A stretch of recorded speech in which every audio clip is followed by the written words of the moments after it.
Avec ses 4 km de sang, la chaussée du Gois, construite au XVIIIe siècle, présente la particularité d'être la seule route départementale de France, entièrement submersible 2 fois par jour lors des marées.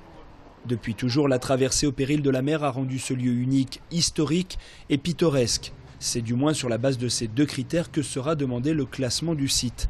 Un classement qui portera sur l'ensemble formé par le passage du Gois, l'île de la Cronière et le polder de Sébastopol. C'est un site qui a été construit entièrement de la main de l'homme à partir du XVIIIe siècle, avec tout un extraordinaire travail de poldérisation qui a été entrepris par Cornil Jacobsen, qui est un ingénieur venu des Pays-Bas et qui a apporté toute la science des polders en Vendée. Et donc on a eu la construction de l'île de la Cronière à partir du XVIIIe, qui a permis de construire un territoire agricole et progressivement de regagner des terres sur la mer. Et le Gois n'est que la partie résiduelle de la passe maritime en fait, entre l'île et le continent. Le classement de l'ensemble du site, c'est aussi la valorisation du territoire. En dépit de sa grande notoriété, le Gois reste encore mystérieux sur les plans paysagers et historiques.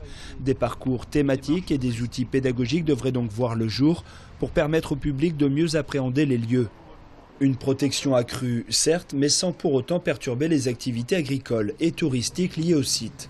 L'intérêt de ce site, c'est qu'il s'inscrit pleinement en lien avec les activités humaines.